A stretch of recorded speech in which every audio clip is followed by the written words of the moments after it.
Oke, bismillahirrahmanirrahim. Assalamualaikum warahmatullahi ta'ala wabarakatuh. Halo kawan-kawan semua dimanapun Anda berada, kembali lagi berjumpa bersama Bang Aril bagi gitu ya.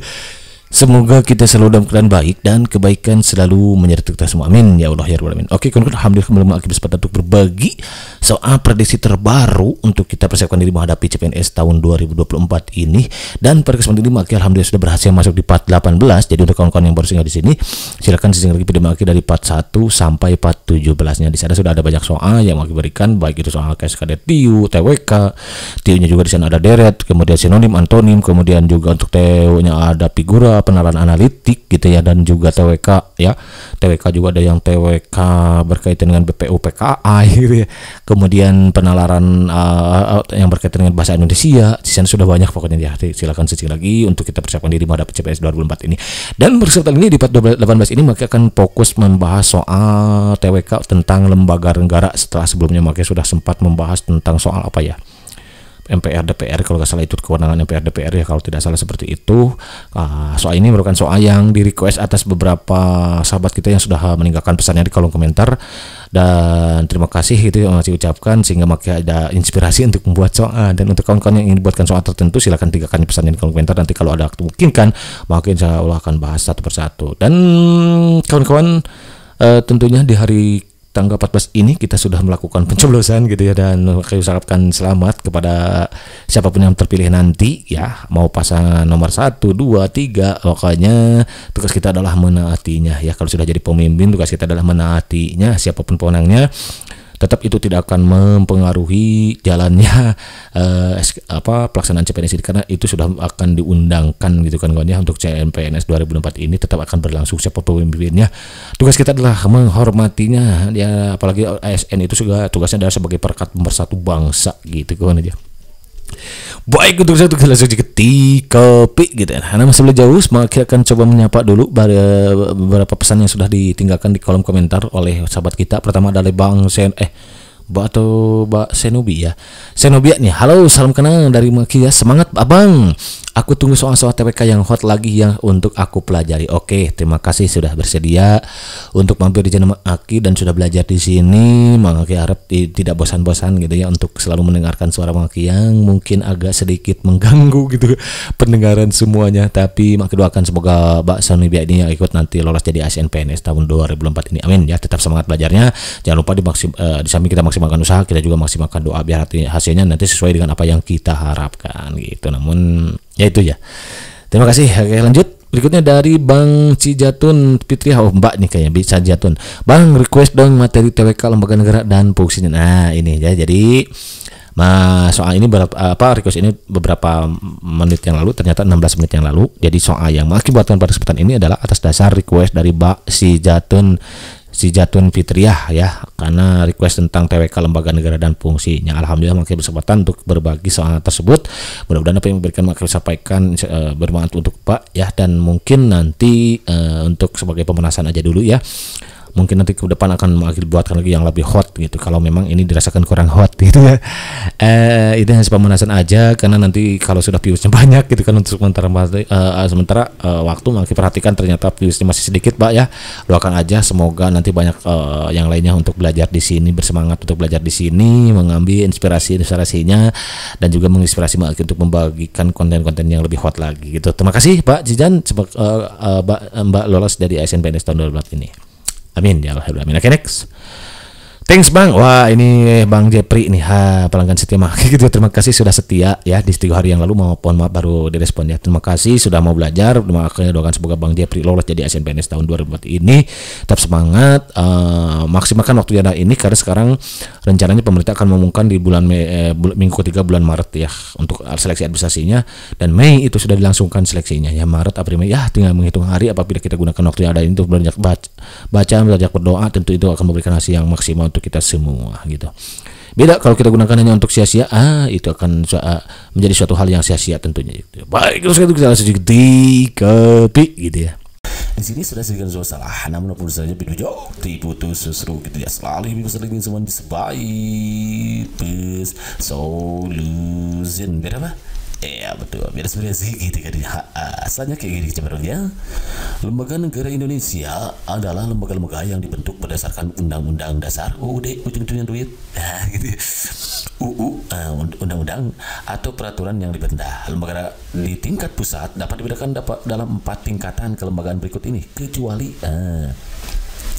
jadi perlu ketahui bahwa lembaga-lembaga yang dibentuk itu berdasarkan undang-undang, ya ada berdasarkan undang-undang saja, ada peraturan yang lebih rendah seperti peraturan presiden, peraturan menteri, ya betul ya. Kalau lembaga negara bukan ya lembaga itu ya, ada peraturan presiden, peraturan menteri, betul kayaknya ya. Benar ya. A. Lembaga yang dibentuk berdasarkan undang-undang dasar, ada ini. B. Lembaga yang dibentuk berdasarkan undang-undang aja, ada. Lembaga yang dibentuk berdasarkan peraturan pemerintah atau peraturan presiden, ini masuk. Lembaga yang dibentuk berdasarkan peraturan menteri, ada. Lembaga yang dibentuk berdasarkan pemilihan umum, nggak ada nih. Jadi nggak ada lembaga yang dibentuk berdasarkan pemilihan umum, pemilu. Berarti jawaban kan itu kan kecuali, berarti yang bukan. Berarti kalau begitu jawaban yang begitu kan sin. Tidak isi mantap. Kalau mantap next nih kawan-kawan ya, sebagai bahasan tambahan aja untuk pengetahuan untuk kawan-kawan bahwa lembaga negara itu dibentuk berdasarkan undang-undang ya. Di antaranya contohnya ada presiden, wapres, MPR, DPR, DPD, BPK, MA, MK dan KY itu adalah lembaga yang dibentuk berdasarkan undang-undang dasar gitu. Sementara untuk lembaga yang dibentuk berdasarkan undang-undang itu diantaranya Kejaksaan Agung itu berdasarkan undang-undang, BI Bank Indonesia ya, KPU, KPK, KPI, PPANTK, Ombudsman dan lain-lain itu yang dibentuk berdasarkan undang-undang. Lalu ada lembaga yang dibentuk berdasarkan peraturan pemerintah dan peraturan presiden, dan ada lembaga yang dibentuk berdasarkan peraturan menteri ya. Banyak kalau menteri ya, Permendikbud misalkan ya, Permenpan RB kayak gitu ya, Perpres. Nah ini yang ini Perpres, ini biasanya depannya Perpres, peraturan presiden. Kalau ini Permendikbud, nah kalau menteri pendidikan Permen gitu, Permenpan RB, peraturan pemerintah gitu ya kan. Understand? Hidup mantap. Kalau next dari segi hierarki, lembaga negara dapat dibedakan ke dalam 3 lapis. Yang ini lapis pertama dapat disebut lembaga tinggi negara, lapis pertama. Lapis kedua dapat disebut lembaga negara saja, dan lapis ketiga merupakan lembaga negara yang sumber kewenangannya berasal dari regulator atau pembentuk peraturan di bawah undang-undang. Berikut ini merupakan lembaga yang termasuk lembaga tinggi negara, kecuali A. Peraturan presiden dan wakil presiden, B. DPR, DPR, C. Majelis Perwakilan Rakyat, E. Mahkamah Konstitusi, E. Menteri Negara. Nah yang bukan di mana? Iya betul. Gak ada ya yang kecuali kan ini, yang gak ada itu adalah Menteri Negara kan ya. Lembaga negara yang termasuk lembaga tinggi negara. Jadi lembaga tinggi negara itu udah presiden. Oke nih kita bahas ya. Nah untuk lembaga yang termasuk dalam lembaga tinggi negara diantaranya kawan-kawan presiden, wakil presiden, DPR, DPD, MPR, MK, MA, KY, BPK itu lembaga yang termasuk dalam lembaga tinggi negara. Jadi kalau menteri negara nggak ada. Atau perdana menteri juga nggak ada. Next. Ada juga lembaga negara yang masuk dalam lapis kedua yang disebutkan dalam UUD. Kalau lapis kedua itu adalah duta, konsul, ya, satu dewan pertimbangan yang bertugas. Dahulu Dewan Pertimbangan Agung ya dihapus saat amandemen dihapus ya. Sekarang Dewan Pertimbangan Presiden, Menteri Negara, Menteri Dalam Negeri, Menteri Luar Negeri, Menteri Pertahanan disebutkan ya. Kalau dulu Komisi KPU itu bersifat nasional tetapi mandiri gitu kan, dari bank sentral gitu kan ya. Seperti Bank Indonesia itu lapis kedua. Tentara Nasional Indonesia itu juga Angkatan Darat, Angkatan Laut, Angkatan Udara disebutkan secara eksplisit dalam Undang-Undang pasal 10 ya. Lalu Kepolisian Negara Republik Indonesia pasal 30 ayat 4 gitu kan. Itu lapis kedua ya. Nah, next.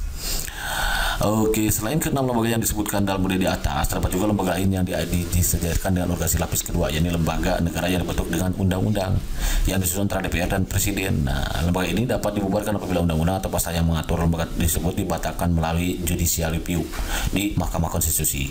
Beberapa contoh lembaga ini yaitu diantaranya Kejaksaan Agung, kawan-kawan ya. Kejaksaan Agung ini secara sejajar katanya ya, sejajar dengan lapis kedua. Kejaksaan Agung, Otoritas Jasa Keuangan, OJK itu ya sekarang ini tahun 2011 OJK, Lembaga Penjaminan Simpanan, Lembaga Penjaminan Simpanan, Komisi Nasional Hak Asasi Manusia, Komisi Pemberantasan Korupsi, Komisi Penyiaran Indonesia, Komisi Pengawasan Pengawas Persaingan Usaha, Komisi Kebenaran dan Komisi Perlindungan Anak, Ombudsman gitu kan kawan. Tidak dulu, izin top, X. Lalu kelompok ketiga adalah organ konstitusi yang termasuk kategori lembaga negara yang sumber kewenangannya berasal dari regulator pembentuk peraturan dan undang-undang. Artinya keberadaan secara hukum hanya didasarkan atas kebijakan presiden atau balai presiden. Ya. Contoh lembaga-lembaga ini diantaranya Badan Pariwisata dan Ekonomi Kreatif, Badan Pengawas Keuangan, lembaga kalian, lembaga negara. Oke, lanjutlah. Nanti kalau banyak penontonnya makin bahas lagi.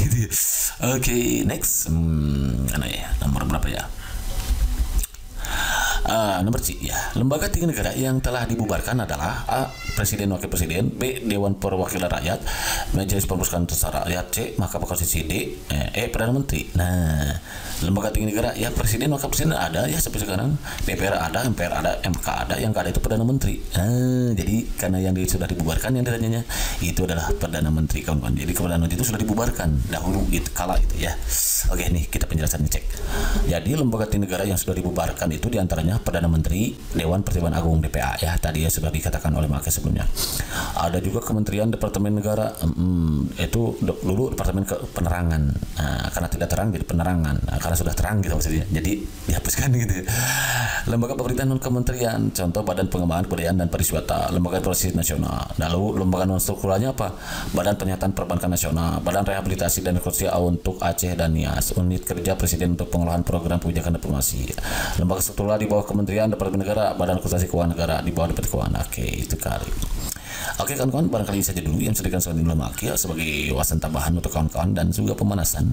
Dan barangkali kawan-kawan ingin pemanasan lebih lanjut, silakan kawan-kawan simak soal berikut ini yang jenisnya berbeda tapi masih membahas tentang DPR atau DPR gitu ya, pilpres dan wewenangnya. Oke. Di sini sudah jadikan sebuah masalah, namun apapun masalahnya minumnya teh botol seru gitu kan ya. Selalu ada masalah itu dengan semua jadi Smile Solution. Biar apa? Iya betul, biar inspirasi gitu kan ya. Ya. Number 1 kita baca bareng-bareng ya.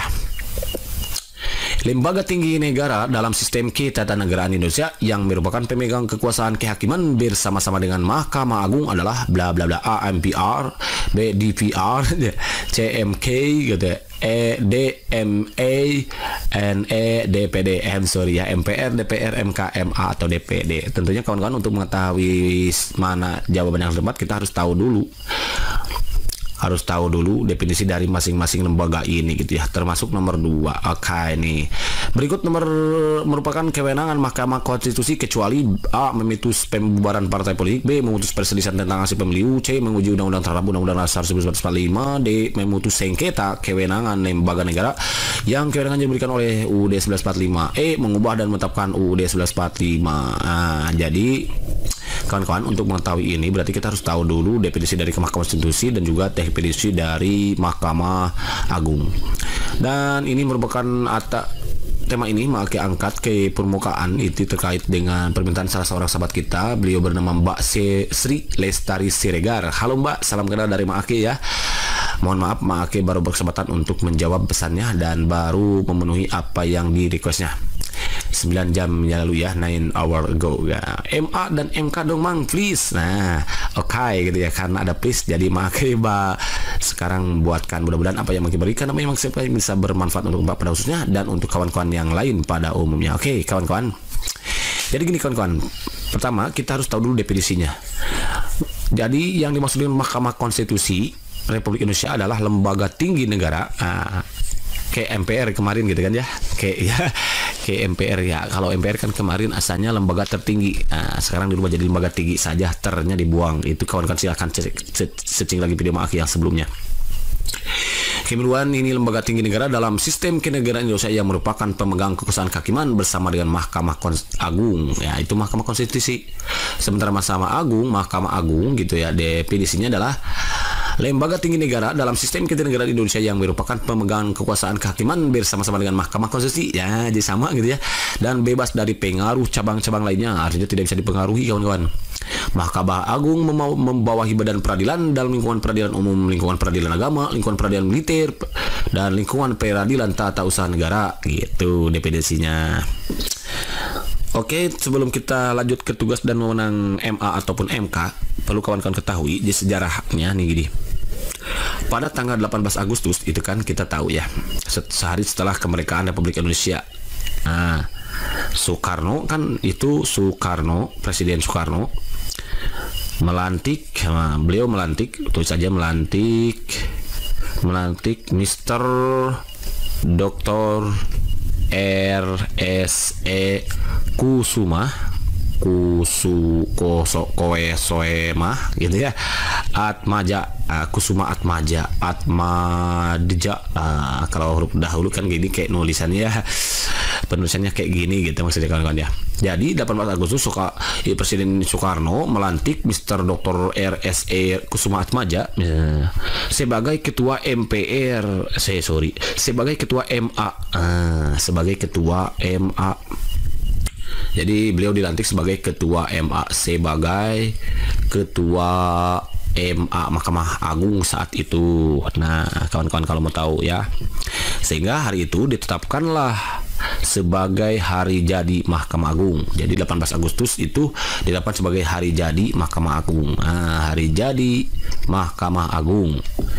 And then 18 Agustus itu kan di sini juga, selain itu 18 Agustus itu juga kan terjadi sidang PPKI ya kan ya, Panitia Percepatan Kemerdekaan Indonesia. Nah, silakan kawan-kawan cacing lagi video Mang Akil terkait dengan PPKI gitu ya. Di sini kan PPKI melakukan sidang, di mana hasil sidangnya tanggal 18 Agustus itu ya apa namanya? Kan dia melakukan sidang dimulai tanggal 18, 19 dan berapa tuh? Silakan kawan-kawan cacing lagi ya. Jadi tanggal 18 itu kan disahkannya undang-undang kan, disahkannya undang-undang dasar beserta pembentukan dan pengangkatan kabinet. Nah, boleh kalau mau tulis beserta pembentukan dan pengangkatan kabinet presidentil pertama Indonesia gitu saat itu. Kemudian tahun 1946 sampai 1950 Mahkamah Agung pindah ke Yogyakarta, kawan-kawan. Pindahnya kemana? Ke Yogyakarta, karena saat itu Yogyakarta pernah jadikan ibu kota kan, sebagaimana yang sudah mengakibatkan videonya tuh. Kalau nggak salah itu videonya terkait dengan Rengas Dengklok atau apa itu, sejarah lahirnya Tiga Serangkai atau apa itu, pokoknya kawan-kawan cacing lagi video Aki yang sebelumnya ya. Itu ada atau perjanjian Linggarjati ya, atau kalau nggak salah gitu ya, Linggarjati gitu ya, maksudnya sebagai ibu kota negara RI saat itu. Jadi 1946 sampai 1950 MA pindah ke Yogyakarta sebagai ibu kota negara RI. Sehingga saat itu karena pindah, maka terdapat dua lembaga peradilan tertinggi di Indonesia. Terdapat dua lembaga peradilan tertinggi di Indonesia. Yang pertama itu ada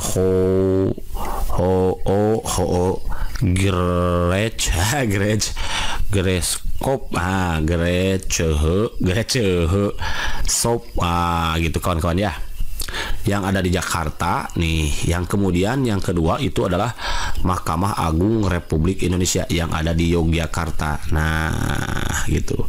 Kalau ini dipimpin oleh ketuanya itu adalah Mr. Wir George, gitu kan ya.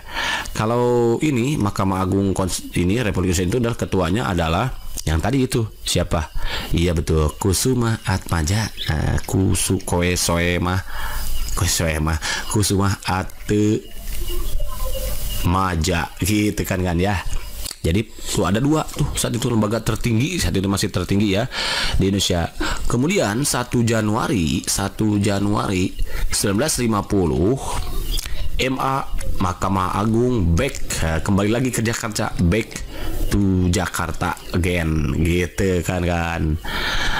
Nah, dalam kurun waktu tersebut MA dua kali melantik dan mengambil sumpah Presiden Soekarno.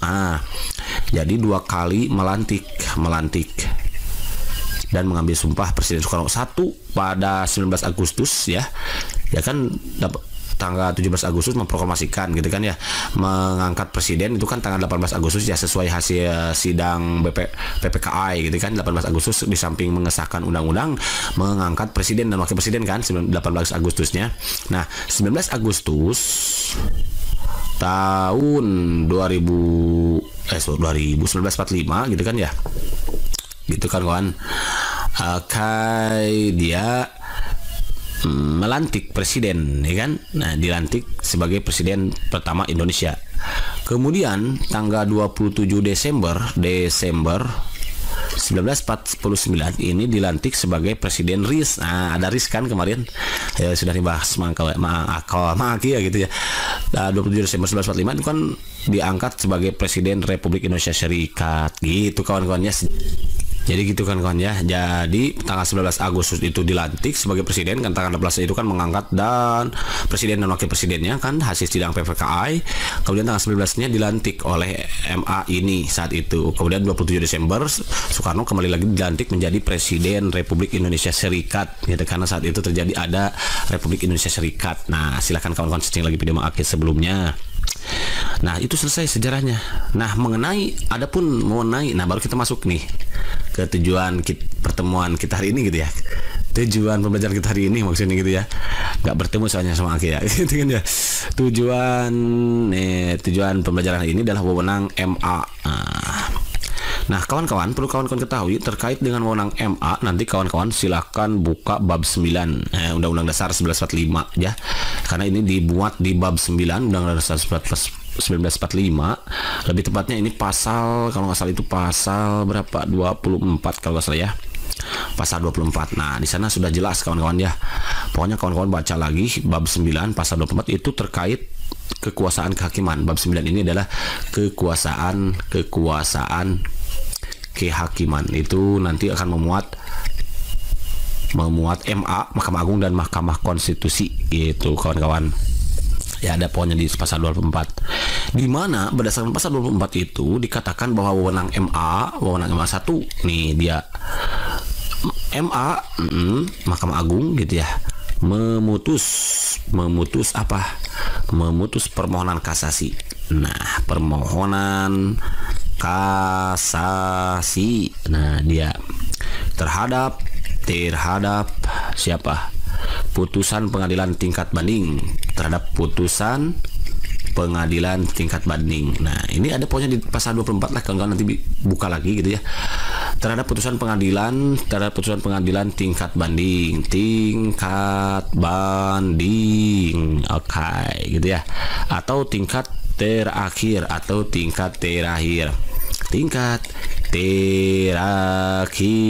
gitu, dari semua lingkungan peradilan. Nah, dari semua lingkungan peradilan,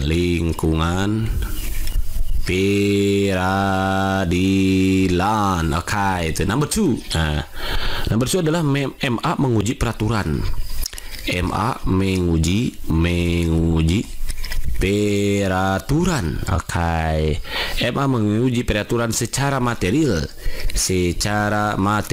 Oke, material terhadap peraturan perundangan di bawah undang-undang. Terhadap peraturan perundang-undangan, oke, di bawah undang-undang, itu nomor 2. And then nomor 3-nya nih, oke, di sini lanjutin aja di sini ya. Melakukan pengawasan tertinggi, gitu ya. Melakukan pengawasan tertinggi. Oke, gitu ya. Pengawasan tertinggi. Gitu ya. Terhadap penyelenggaraan peradilan, terhadap penyelenggaraan pengadilan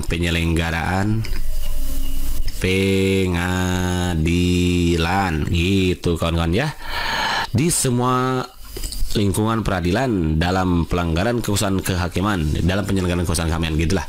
Pokoknya ada 3 di sini ya. MA memutus permohonan kasasi terhadap putusan pengadilan tingkat banding atau tingkat terakhir dari semua lingkungan peradilan. MA menguji peraturan secara materi terhadap peraturan perundangan di bawah undang-undang gitu kan ya. Kemudian melakukan pengawasan tertinggi terhadap penyelenggaraan peradilan di semua lingkungan peradilan dalam penyelenggaraan kekuasaan kehakiman, sama kayak nomor 1 tadi gitu. Kawan, barangkali itu saja dulu yang bisa diberikan seperti ini. Mudah-mudahan bermanfaat dan sedikit wawasan tambahan pengetahuan untuk kawan-kawan mempersiapkan diri menghadapi CPNS ya. Ini kalau misalkan dirasakan kurang hot, nanti mungkin Maki akan buatnya lebih hot lagi. Silahkan tinggalkan lagi pesannya di kolom komentar untuk requestnya. Materi apapun itu nanti saya akan Maki bahas satu persatu. Dan Maki selalu berpesan kepada kawan-kawan semua, di samping kita maksimalkan usaha, kita juga tidak lupa untuk memaksimalkan yang dengan doa akan lapar usaha. Tanpa doa itu sama dengan sombong, apalagi berdoa tanpa usaha itu sama dengan bohong. Antara usaha dan doa itu kan harus dibangkan. Judul lagu juga perjuangan dan doa gitu kan ya. Jadi kita yang sudah menikah minta doa istri, doa suami, jadi anak, ayah, ibu, ya semua minta, tetangga juga bila perlu ya. Jangan sampai kita punya musuh. Kalau punya musuh segera minta maaf gitu kan ya. Biar dimudahkan segala urusannya. Banyakin doa di waktu-waktu mustajab tentunya, nanti untuk meminimalisir hal yang tidak diinginkan, seperti komputer error, misalkan jatuh sakit pada saat mau tes. Nah itu ya harus kita minimalisir dengan doa gitu kan. Sementara untuk usahanya tentunya belajar di sini gitu ya, dan gak di wear, karena Maki akan selalu update dan insya Allah disesuaikan dengan kisi-kisi dan juga CP-CP dari tahun-tahun sebelumnya. Pokoknya ya tetap semangat. Dan itu saja Bang Hari, itu yang bisa dikasih dulu. Mudah-mudahan thank you for watching. See you next episode. Berkatuh.